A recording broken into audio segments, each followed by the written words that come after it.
இந்த லேப்டாப் பேனலில் பார்த்தீங்கன்னா இந்த நட்டு போடுற இடம், ஸ்க்ரூ டைட் பண்ணுற இடம், அதாவது ஸ்க்ரூ டைட் பண்ணுற இடத்த பார்த்தீங்கன்னா உடஞ்சிருக்கும். பாருங்கள், கரெக்டாக தெரியும். இப்போ ஸ்க்ரூ போடுற இடம் பட் இந்த பக்கத்துக்கும் இந்த பக்கம் எப்படி கரெக்டாக இருக்குது, இதுலேயுமே ஒன்று உடஞ்சிருக்கு. தெரியுதா?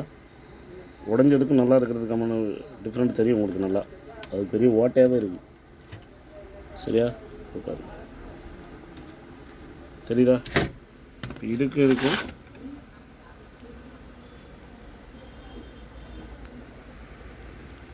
டிஃப்ரெண்ட் தெரியுதா? இப்போ தெரியும். சரியா? இங்கே ஒன்று இருக்குது, இங்கே ஒன்று உடஞ்சிருக்கு, இங்கே ஒன்று உடஞ்சிருக்கு.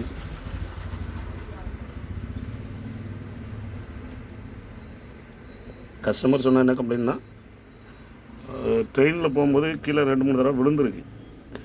கஸ்டமரே ஒத்துக்கிட்டார். கஸ்டமர்கிட்ட என்ன கேட்டேன், இது மாதிரி சரி பண்ணி கொடுங்க அப்படின்னாரு. அதனால் நம்ம இதை சரி பண்ணி பார்க்க போகிறோம். சரியா? ஓகே. என்கிட்ட உடஞ்ச பீசஸ் இருந்தது. இங்கே ஒரு பீஸ் வச்சுட்டேன், இந்த கார்னரில் ஒரு பீஸ் வச்சுட்டேன். சரியா? என்கிட்ட இருந்ததுனால வச்சேன். இல்லாத கண்டிஷனில் கொஞ்சம் கஷ்டப்பட்டு தான் அதை பண்ணணும்.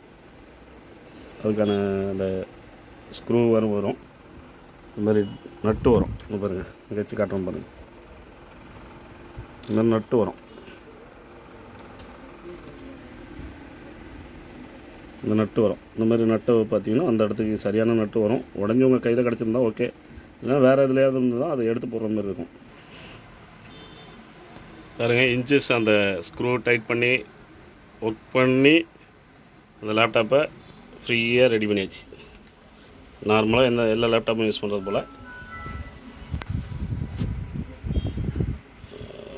கையில் முடியல, ஒரு நிமிஷம். இப்போ பாருங்கள், அந்த இன்ச்சஸ்ஸு உங்களுக்கு ஷேக் ஆகாது. ஃப்ரீயாக என்ன லேப்டாப்பு நம்ம யூஸ் பண்ணுவோமோ அதே போல் லேப்டாப்பும் யூஸ் பண்ணலாம்.